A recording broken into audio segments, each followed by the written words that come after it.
Hello, thank you all for joining today. My name is Skylar Hallinan, and I'm a junior at the University of Washington studying bioengineering and applied mathematics.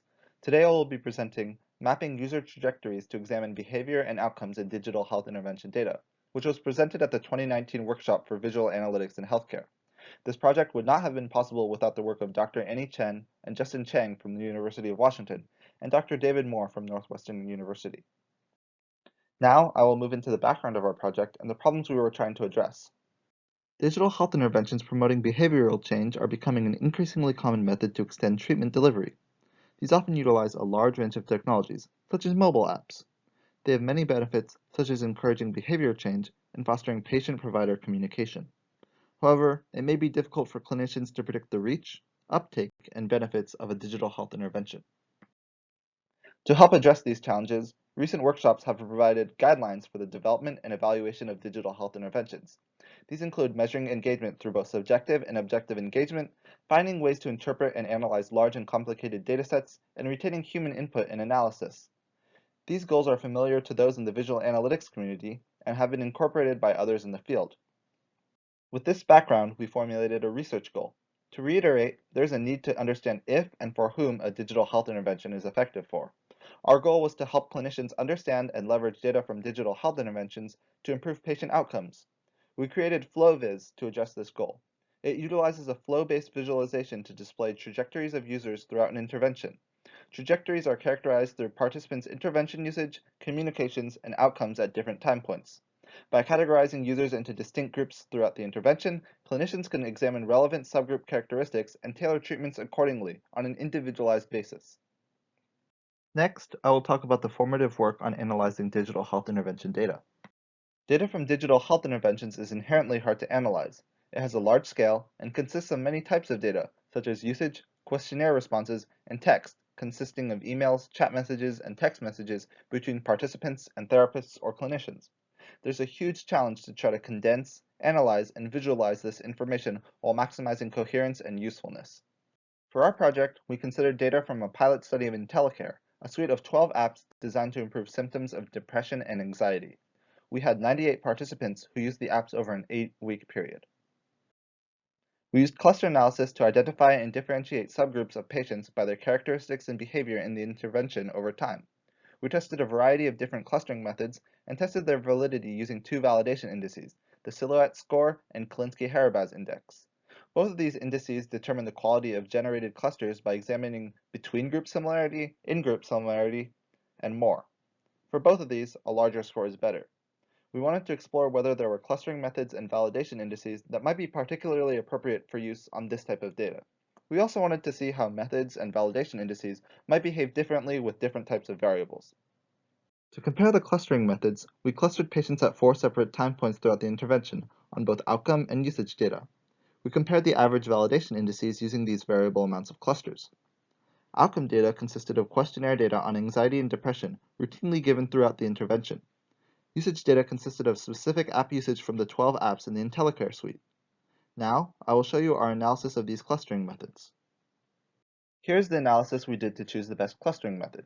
Each small graph shows how average cluster validation indices, on the y-axis, change with different cluster numbers, on the x-axis. If we look just at the left column, we see we are clustering on outcome data. Each row corresponds to a different clustering method we tested, such as k-means, agglomerative clustering, and affinity propagation. The left column graph shows how the silhouette score changed with increasing cluster number.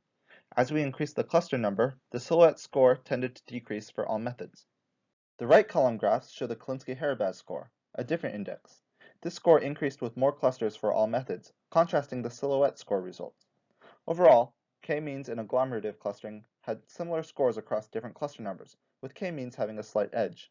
However, the silhouette score and Klinsky-Harabaz index showed opposite trends when cluster number was increased. Next, I show the scores for clustering on usage data, with the same labeling as in the previous slide. In this set of graphs, both scores tended to decrease with increasing clustering numbers for all clustering methods, indicating that using fewer clusters was better. Once again, k-means clustering had a slight edge in score over agglomerative clustering. Overall, we decided to use k-means with 2 clusters as the default for the user, as these had the highest overall scores. We note that the user could also manually change the number of clusters later on. Now, I will talk about developing our application, Flowvis. Our application was built on a backend of Python and a frontend of D3 for dynamic data visualization. We developed a visualization based on the concept of trajectories. As introduced previously, a trajectory is a path that participants take through an intervention, defined by their characteristics. We used clustering at distinct time points to create these trajectories throughout time. We used a Sankey-based representation, which allowed us to naturally view these flows of participants. Next, I will discuss how Flowvis is used. A user might explore Flowvis as follows. First, they would select the features to include in the clustering. Next, the system would cluster based on these features at each time point and visualize these flows. The user could then interactively explore these flows and obtain information about specific trajectories. This is the Sankey-based visualization in Flowvis, clustered on outcome data. In panel B, there are different flows that travel from cluster to cluster throughout the duration of the intervention. In panel C, we can see the number of participants that follow each trajectory and the labeled cluster paths they take. For example, group 1 has 7 participants and goes from cluster 1 to 3 to 5. Next, I will talk about panel D. In panel D, we can see information about each cluster. Here we visualize how average depression and anxiety scores change over time for each group, and can make out clear differences between groups. If we hover over a line, it will partially gray the others out. If we instead cluster on usage data, we get a figure like this, which shows the average number of sessions per day through an intervention for all groups. Once again, we can see clear differences between groups in this visualization. We also offer a heat map visualization of usage, which allows us to quickly assess information about app usage for different groups. Here we see that Daily Feats and Day-to-Day are two apps that are popular for most groups. We can also see groups use apps less frequently than others. For example, Group 4 has low frequency app usage compared to all other groups, as shown by the heat map. Finally, we can compare time spent on apps to identify apps that are popular.